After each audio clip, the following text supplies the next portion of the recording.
Please note that this video is just one part of a previously released much bigger project. You may remain seated and watch this video and then click on the next part at the end, or you can just go straight to the ultimate guide right now and browse the chapters. Links to everything in the description. Thank you. In theory, at least, this should be a relatively simple part of the video.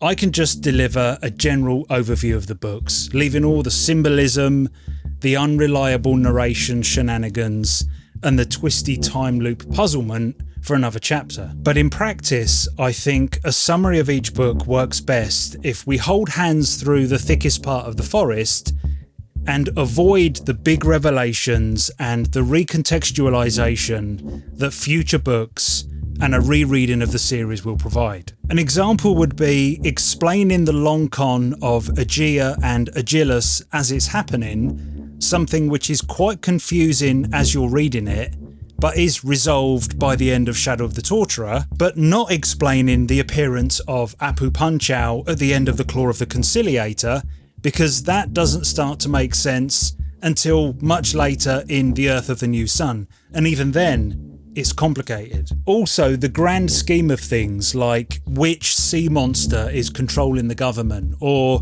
who the hell put a black hole in the middle of the sun? Yes, really. Or even the finer details of the geography, or what year exactly this is all taking place in, don't need too much explanation in this part of the video. We'll talk about that later. As Michael Andre Driussi states in his excellent reference book Lexicon Urthus, the synopsis is Severian's narrative, an abbreviated snapshot of his memoirs, his point of view, and what we garner from that. So obviously, spoilers ahead if you haven't read any of the books, personal interpretations that you are encouraged to disagree with, and a recapitulation for the rest of us. We open at the locked gates to a graveyard. Severian, an apprentice torturer, having just survived a near drowning, is trying to gain access so he can get back to his home at the Torturer's Guild. After another apprentice lets him in, they encounter a group of shady characters apparently exhuming a body. One of the grave robbers is a guy called Moidelhoff, a well-known revolutionary, an enemy of the government. Severian saves Moidelhoff's life by killing a guard who was just about to attack him. Moidelhoff gives Severian a coin, and this gesture seems to bond Severian to the rebels' cause. He explains that he's somehow experienced a kind of awakening and will serve Moidelhoff if needed, but he'll stay loyal to the guild and remain a torturer. We then get some very handy world building. We're in this huge sprawling city called Nessus, entirely encircled by a giant metal wall, and we're in South America, almost definitely on the west coast in what used to be the Peru, Chile, Bolivian border region. Probably. Like I said earlier, it's not that important to the story. We also know that we're in the distant future. The sun is dying. And although this does read like a fantasy novel at first glance, we're surrounded by ancient and advanced technology, depending on your perspective. This part of the world, this country if you like, is called the Commonwealth, and it's ruled over by the Autarch, the supreme leader who resides in the House Absolute. Severian becomes the senior apprentice and is tasked with monitoring a client, a lady that will soon be tortured, called Thekla. Thekla is the half-sister of Thea, Moidelhoff's lover, making Thekla a pawn in the Autarch's resistance against Moidelhoff's revolution. She is a political prisoner. The Guildmaster can see that Severian has a soft spot for Thekla, so he sends him off to a brothel that has clone prostitutes, including a clone of Thekla. But that doesn't cool his hot loins enough, and Severian falls in love with Thekla anyway. Having completed his apprenticeship, Severian then becomes a journeyman, and soon after directly witnesses the torturing of Thekla. Breaking the code of the guild, Severian gives Thekla a knife so that she can commit suicide, which she does. His punishment, and for a way for the guild to save face, is to be banished from the city. He's ordered to walk to the distant province of Thrax, where he will become the new lictor, kind of like the boss of the prison. Severian is packed up with a pouch of money, a brown book, a letter to the chief magistrate of Thrax, his Fulligan cloak, blacker than black, striking an imposing figure, and of course, Terminus Est, a beautiful, terrifying, big bastard executioner's sword.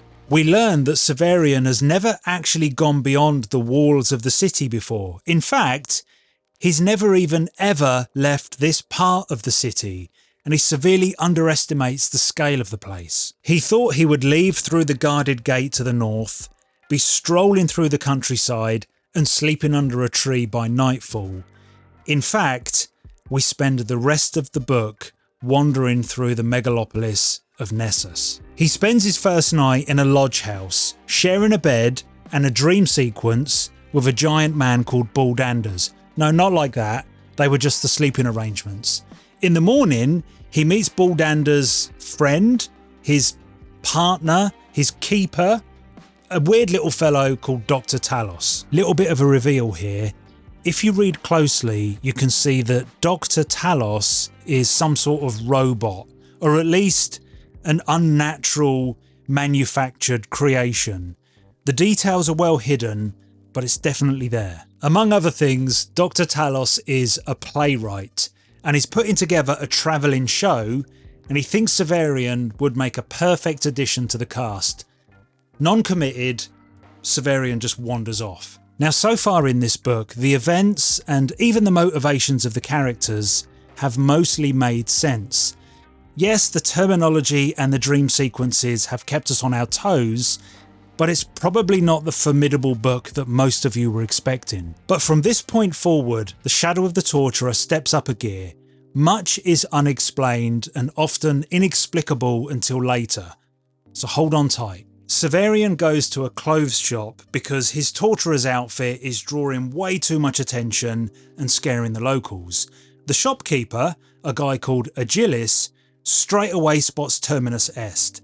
He knows that it's a very valuable sword and he offers to buy it from Severian. Of course, Severian won't sell it at any price, so somewhere between the pages, a long con is concocted. Agilis runs the shop with his sister Aegea, who now appears disguised as a city official and serves Severian with a duel to the death with poisonous plants. Although Severian doesn't know who his opponent will be yet, he's been hoodwinked into fighting Agilis, who is obviously a great duelist, and the plan is to kill Severian and take the sword. Aegea then returns out of disguise and offers to help Severian prepare for the duel. She knows where to find the poison plant, and she can keep an eye on Severian and the sword. On the way to the botanical gardens, Aegea and Severian are involved in a cab race, like two rickshaws whizzing through the streets of Nessus. They crash into a big tent which houses the Altar of the Pellerines, a religious sect which is devoted to the Conciliator, a messianic, Jesus-like character. They have a relic, the Claw of the Conciliator. The crash smashes the altar, causing chaos. And this is when Aegea spots the claw and then slips it into Severian's boot without him knowing. So now she can't be accused of stealing it, and she's hoping to retrieve it later. Then it gets weird. They reach the botanical complex and visit various different gardens. The Sand Garden warps time. Severian thought he was there for just a few minutes, but Aegea said he was gone for hours. There's a room with dimension warping mirrors, some sort of broken portal maybe. The hut in the jungle garden seems to be projecting a window into 20th century Africa. There's a modern day to us plane flying in the sky, and people are reading from the King James Bible. Eventually they get to the Garden of Everlasting Sleep and the Lake of Birds, an underwater graveyard where the poison plant also grows. Severian drops his sword into the lake. He dives in after it, he finds it, and then is helped out of the water by a young woman with amnesia called Dorcas. Another reveal here, Dorcas was a dead body at the bottom of the lake just 2 minutes ago. Was it the magic claw tucked in Severian's boot that resurrected her? Let's keep going. Severian picks the poison plant and then is ferried back across the lake by a guy called Hildegren, who Severian recognises as one of the grave robbers hanging out with Moidelhoff the other night. This bloke loves hanging around graveyards. Then our new motley crew of Severian the Gullible, Aegea the Deceptive Thief, and Dorcas the clueless dead woman walk back into town. After a quick bite to eat in a restaurant in a tree, Severian is escorted to the dueling field where he comes face to face with Aegea. Severian is killed in the duel. At least that's what everybody thinks, until he sits up all revived and alive. That pesky claw again? This freaks Aegea out, who runs from the field, killing several people with his poison plant in the panic. In a poetic twist of irony, Aegea is sentenced to death, an execution that is performed by Severian, making Aegea his sworn enemy for the rest of the series. After the execution, with Dorcas by his side, Severian assumes that he'll finally be able to leave the city, but then he bumps into Dr. Talos, Baldanders, and a new character called Yolenta. Well, she's not exactly new. We did see her very briefly at a cafe that morning, but I forgot to mention her. Don't worry about it. They all get roped into performing that bloody play. Then the whole troop approach the city gate. They meet an old spaceship sailor called Jonas, who instantly falls in love with Yolenta. The book ends with a confusing kerfuffle in the crowd, breaking out into a violent riot. Severian kills a man, the group are split up, and the story is cut short just as Jonas is explaining something. Then Severian addresses the reader, saying that he has carried us thematically from gate to gate. He writes, "Here I pause. If you wish to walk no further with me, reader, I cannot blame you. It is no easy road." We're left wondering what the hell happened, what does it all mean, and what's on the other side of that city wall.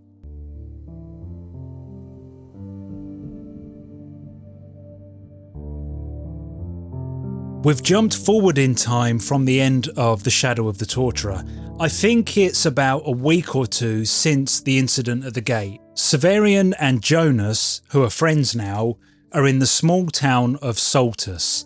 It's certainly far enough away from Nessus to have a different vibe, but it's really just down the road. Severian has figured out that his skills as a torturer and executioner are a commodity.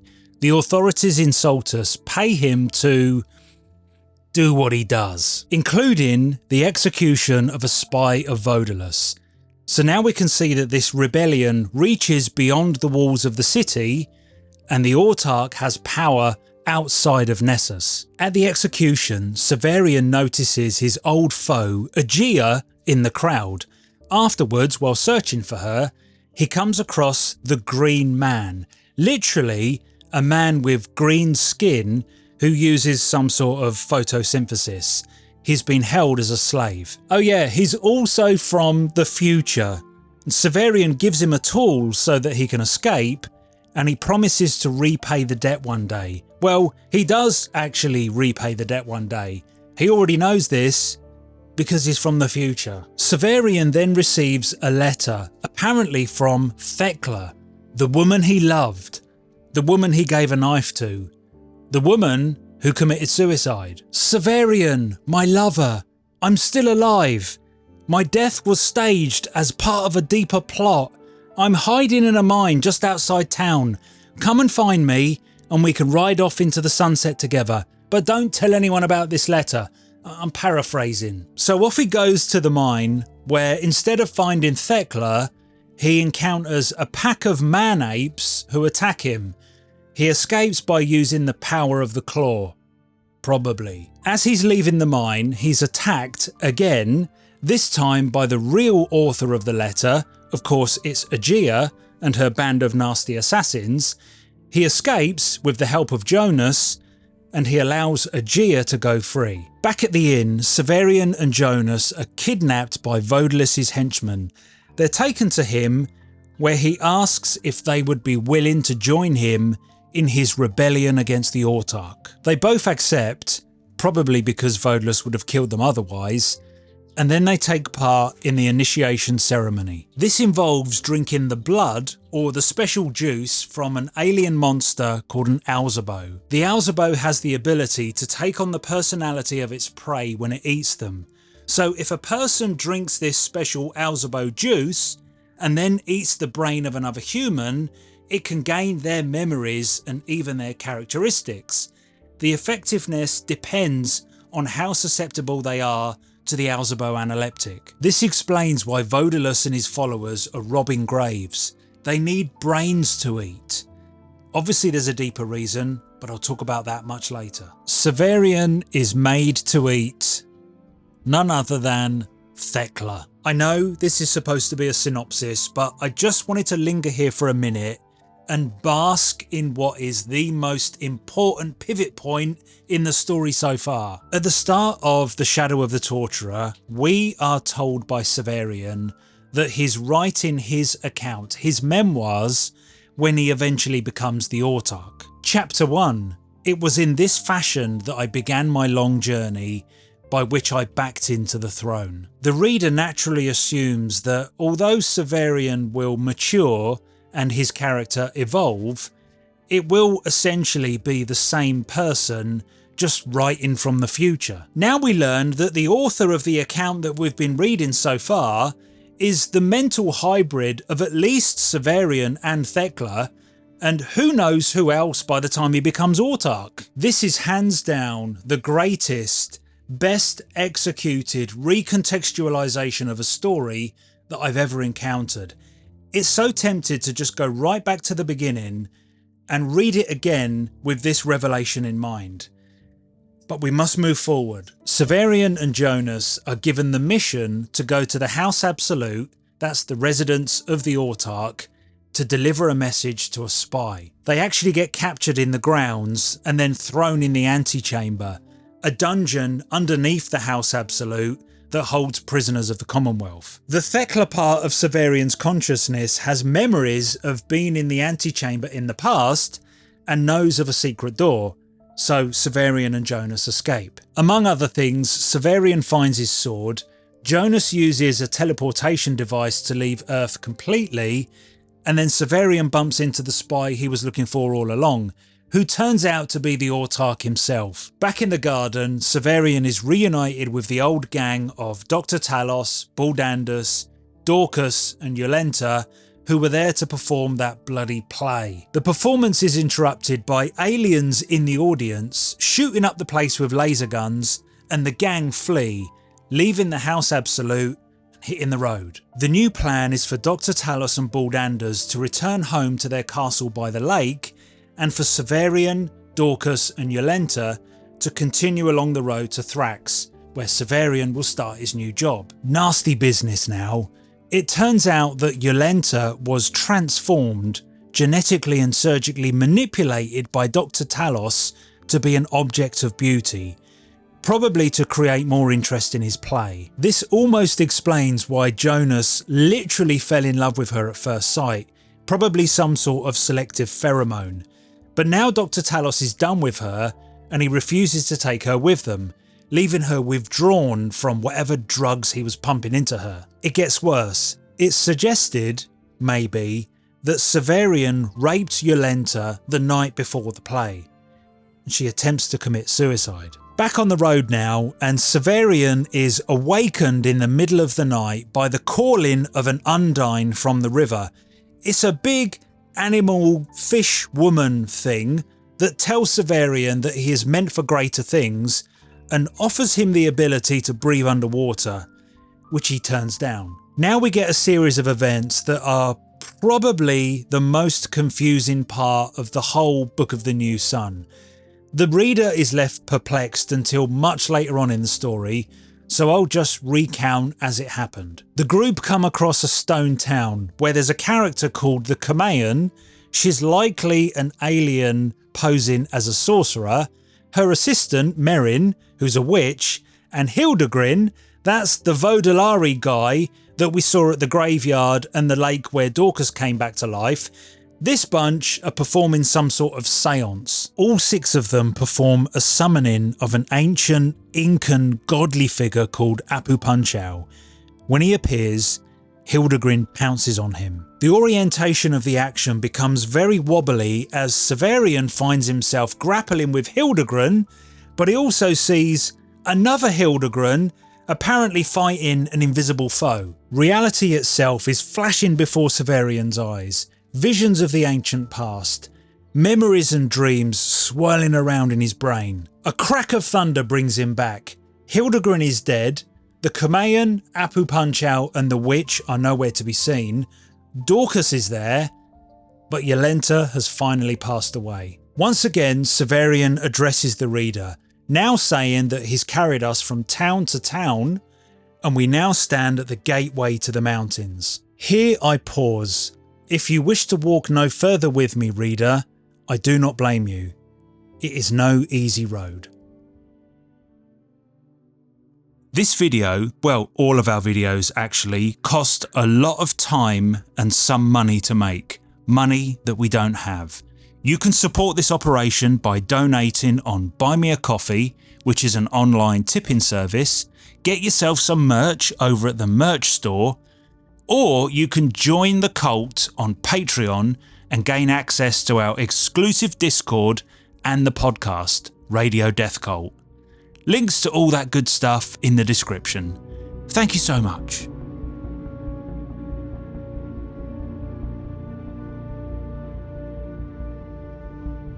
A few months after the strange events at the Stone Town, Severian and Dorcas are living in Thrax.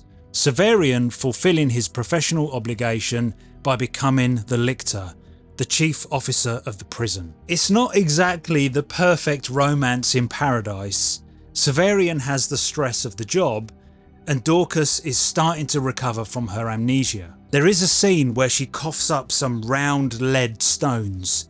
These were forced down her throat when she was dead to add ballast, to help weigh her body down in the aquatic graveyard. Eventually, Dorcas remembers enough to realise that her husband and child could still be alive back home, so she leaves Severian and returns to Nessus. The chief magistrate of Thrax gives Severian the task of attending a costume party and eliminating one of the guests. He meets a woman called Syriaca at the party, he has sex with her, and then realises that she's actually the target. He does not follow orders. Knowing that this will enrage the authorities, he plans to leave Thrax, but he's attacked by a fire-breathing salamander. He escapes the city through the sewage system. The middle of the book feels like an odyssey.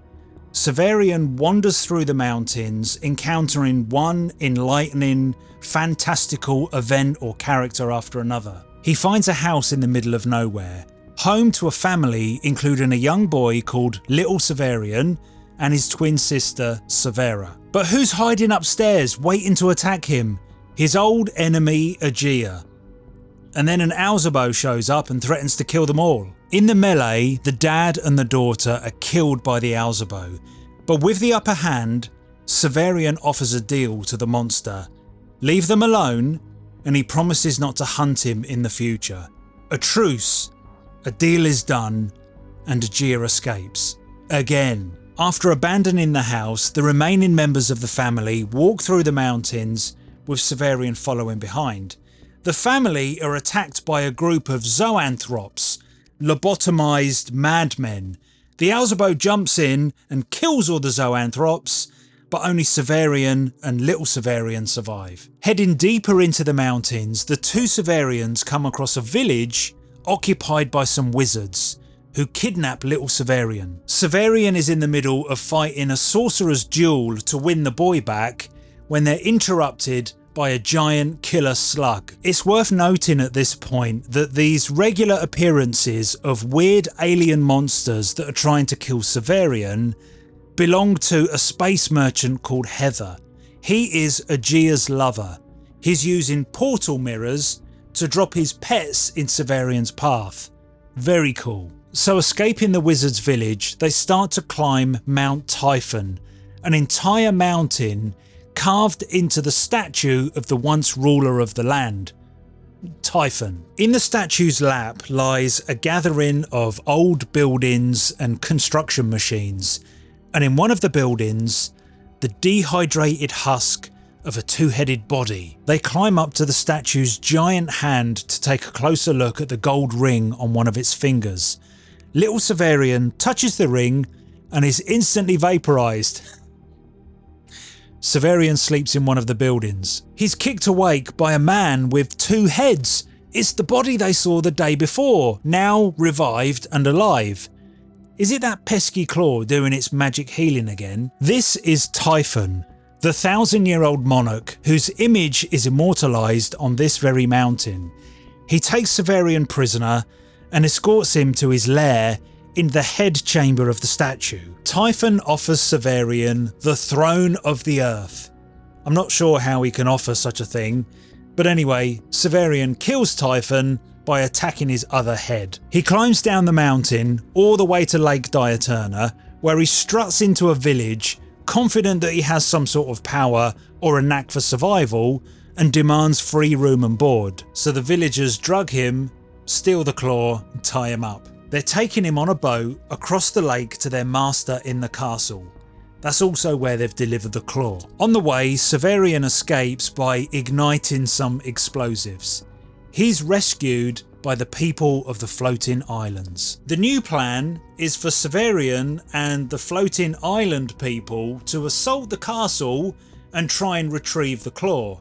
First, Severian will just walk up to the front door and, posing as the Lictor of Thrax, just ask for the claw back or cause a distraction. The front door is answered by Dr. Talos. Come on, Severian. We all knew that Dr. Talos and Baldanders lived in a castle by a lake. The end of the book has a now typical slingshot ending where we get loads of new information, some questions answered, but many more posed. We learned that Dr. Talos is in fact the creation of Baldanders and not the other way around, as it quite often seems. And Baldanders is potentially somehow extremely important to the bigger picture of this story. There are 3 visitors present. That's their spaceship parked on top of the castle. 3 aliens or hierodules. The names are Ossipago, Barbatus and Famolimus. It's complicated, but just know that the hierodules are experiencing time backwards and they've already met Severian in the future. Their past, of course. They seem to be keeping an eye on Severian and Baldanders, and were in the middle of some sort of negotiation or interview with Baldanders when Severian turned up. Apparently unsatisfied for now, or then, the hierodules leave, enraging Baldanders. He blames the presence of Severian for the unsatisfactory conclusion to the meeting, and he throws the claw from the top of the tower. The floating islanders take this as a sign to advance and attack the castle. When the dust settles, Baldanders has escaped by diving into the lake. Terminus Est is destroyed and Severian finds the claw in the rubble. Without its fancy encasement, Severian can see that the claw is just a simple rose thorn, and he's left doubting its power, his connection to it, and his place in the world.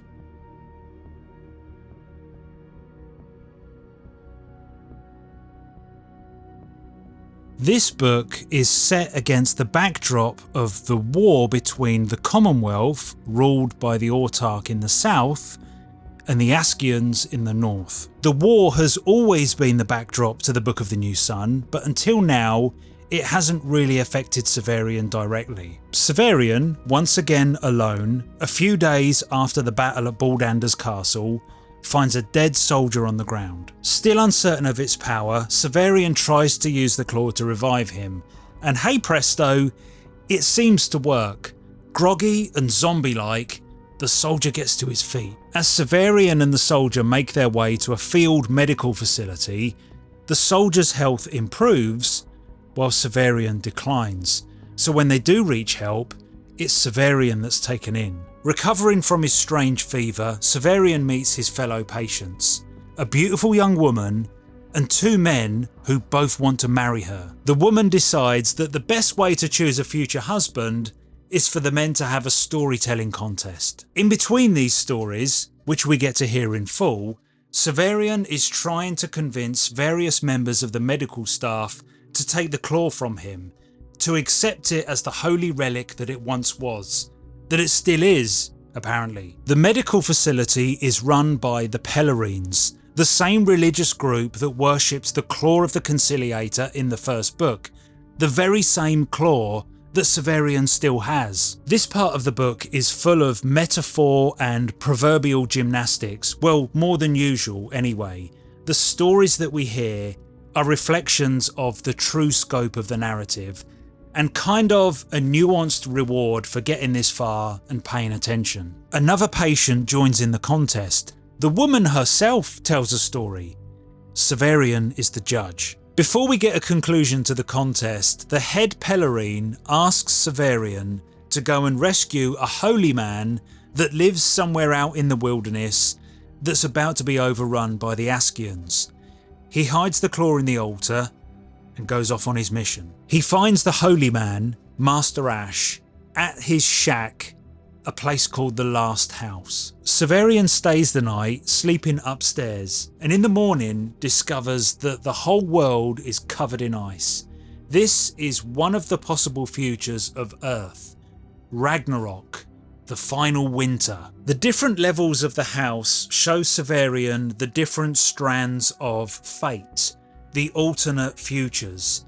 He drags Master Ash from the house, who then disappears, and the Ragnarok timeline collapses. This does suggest that the future now favours the Green Man's timeline, where the new sun does come to Earth and produce enough heat and light so that some sort of evolved human can photosynthesize. But we'll cover that in much more detail in another chapter. Severian returns to the hospital and discovers that the Askians have attacked and completely destroyed the place. He wanders around for a couple of days before joining the Autarch's army as a mercenary. Severian is wounded on the battlefield and is inexplicably rescued by the Autarch himself. They fly off in a little copter thing and then they get shot down behind enemy lines. The Autarch, badly injured, close to death, about to be captured by the enemy, explains to Severian that he is next in line to be the Autarch. There's no time to waste. Drink this Alzabo analeptic that hangs in a cock-shaped bottle around my neck. Cut my throat and kill me, then eat my brains so that you can absorb all the memories of all the Autarchs that came before me, thus continuing the chain of consciousness transference. This is what the Hierodules told me would one day happen. I've always known that you would be my predecessor. This is your destiny. So Severian kills the Autarch and eats his brains. Inexplicably, again, Severian is rescued by Aegea and the Green Man, who opens up a corridor through time and space and drops him on a beach near Nessus. Then we and Severian, because he's now the Autarch, get a big revelation from, let's call it an AI projection from an alien computer. The secret history of time is mostly explained to Severian. It's the concept of a divine year, the time span from the Big Bang to the heat death of the universe, or whatever else stops existence before then. The idea of creating a bubble universe so that humanity or another life form can be uplifted so that we can take existence, life, into the next universe, the next divine year. I know it's a lot to take in, so I've dedicated an entire chapter to trying to explain the timeline. But for a synopsis, it's enough that Severian now kind of understands his purpose and his potential. He boards a riverboat and travels upstream to Nessus. He sees Dorcas mourning her dead husband. He visits the Citadel, the prodigal son returns, and then he goes back to the restaurant in the tree, puts 2 and 2 together and figures out that the waiter is Dorcas's son, also his father, making Dorcas his grandmother. Nice. The story ends with Severian preparing to leave Urth on a spaceship to go to a pocket universe where he will be judged by a bunch of aliens to see if he is indeed worthy to bring the new sun. Oh, and just before the end, Severian drops the bombshell that he's not the only Severian that walks the corridors of time, and he intends to marry his one true love, Valeria, a character that we met for less than 2 pages at the start of the Shadow of the Torturer. And that's it, the Book of the New Sun. Everything you need to know, all wrapped up in a nice tidy package with a bow on top. No, wait!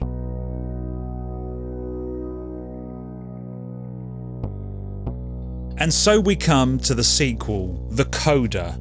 Cynics would say the contractual obligation. It's all of those things, giving us many answers, but so many more questions. 10 years after the end of the Citadel of the Autarch, Severian, now the Autarch, leaves Urth on a spaceship bound for Yesod, a place that exists outside of our time and space. Probably, sort of. The entire first act of the book takes place on the spaceship, and in my opinion, although a lot of amazingly weird and wonderful things happen, they don't have too much bearing on the plot, especially on a first read. But this is where Severian throws his memoirs, the Book of the New Sun, into a wormhole. This is the book that then travels back in time and falls into Gene Wolfe's possession, which he then translates into this book. He also meets a woman called Gunny, who stays by his side for a fair chunk of the book, and he has his penultimate encounter with the 3 Hierodules, Ossipago, Barbatus and Familinus, but it's their second meeting with Severian because they experience time backwards. When we get to Yesod, Severian is then judged to determine if he is indeed worthy, or at least compatible to be the new sun, to be the chosen one. He encounters a hierogrammet, something like that, called Apheta. She is of the species, the beings that were created in the last universe by the people whose job it was to uplift. Remember, we're in the business of ensuring life from one universe to the next. The hierogrammets are observing, monitoring, possibly even guiding and manipulating this process through the Hierodules and God knows who else. Apheta has sex with Severian, creating a white fountain. It's like he's ejaculated a whole new universe, another Big Bang. In simpler terms, this is what travels back to Earth and changes the old dying sun into the new sun. It turns out that Severian wasn't being judged at all. These guys just needed him to create the white fountain so that they could then look into the future and just double check to see if he really is the chosen one, which he is. Time travel logic hurts my head. Severian and Gunny are then, after a few very strange dream sequences and time paradox visions, transported on a spaceship back to Earth. We then get what my friends at Alzabo Soup like to call the Gospel of Severian. Much of what will be written as the story of the Conciliator happens around now. You gonna help? Severian heals a little girl's withered arm, rejuvenates a man on his deathbed, and for want of a better phrase, resurrects a zombie. All will be noticed and add fuel to the Conciliator mythos. He's attracting a lot of attention now with his miraculous powers, and he's arrested and thrown in prison in Nessus, right where he used to live and work. He's picked up a few followers along the way, disciples, who visit him in prison. He tells them about his incredible story so far, which is overheard by the guy in the next cell, who then writes it down. This text becomes another Book of the New Sun, the story of the Conciliator. This is the book that Dr. Talos will adapt into his play, Eschatology and Genesis, about 1,000 years in the future. Severian is taken to the ruler of the land, the monarch, and it's Typhon from the Sword of the Lictor. This meeting of the two explains the strange comments by Typhon when he meets Severian in the future. Gene Wolfe, you are a genius. Severian befriends some of the guards who let him go. He then gives one of them the simple rose thorn that he still has in his pocket from the end of the last book. And this is the claw, the relic. It's stuck in a time loop. So he tries to jump back to his own time, but he overshoots a little bit. It's now 40 years after he first left on the spaceship. His wife, Valeria, is now the Autarch, and the new sun has arrived, melting the ice caps and causing that biblical flood, effectively ending this universe, this divine year. What? Well, that's the end of the world, the apocalypse. So Severian jumps back into the corridors of time and tries to escape as far back as he possibly can, which is the limits of the new sun's power. And it's the equivalent time of when the White Fountain was conceived, about the 10th or 11th century. I go into this in much more detail in the next chapter. We're now in the time of the pre-Incas, and as Severian is a man from the future, he can uplift the tribespeople by sharing information about things, including building techniques like the keystone. They eventually grow weary of this strange man and they test him. There's a lot of uplifting and testing crossover in this book. When the spaceship that took Severian to Yesod passes in front of the sun, they accept him as their king, the sun god, Inti, Apu Punchau. Now here we have Severian, quite comfortable for many years, teaching these people lots of things from his time, kickstarting a civilization that he will be part of thousands and thousands, if not millions of years in the future. When he's finally had enough, he tries to leave, but he realizes that he doesn't have enough new sun superpower because it's too far away. And then they kill him. Then it gets really weird. He wakes up in his own tomb looking at his own dead body. And those three Hyrule aliens are also there, but this is their last time that they're ever going to meet him, or their first time, backwards time. It turns out that you can become a kind of force ghost if somebody else thinks about you long and hard enough, but you can't physically touch another version of yourself if two of you exist, because then the wave function will collapse and you'll be destroyed or something. This is exactly what we see at the end of the Claw of the Conciliator in that stone town, when there were two Hildegrins, or was it two Severians? I can't remember now. It's typical of Wolfe to throw in a concept that's so complicated, but also so satisfactory this late in the series. But it was there all along. Anyway, without the power of the new sun, Severian is stranded in the tomb, just waiting to die. But then the Green Man appears and rescues him by taking him back to the future, just like he said he would in the last book, and just like he said he would twice in the second book. So don't tell me Gene Wolfe didn't have all of this planned out right from the very beginning. This is book 5 in a 5-book series. Severian returns to Ushas, which is the next Urth. The next divine year? Probably, we think so anyway, where the scraps of humanity have to start all over again. And Severian is considered a living god called the Sleeper. We end the entire series with some wisdom from Severian, our god of many names. And I'm paraphrasing here, but it's pretty much, be excellent to each other. Yes, the Book of the New Sun is actually Bill and Ted's Excellent Adventure.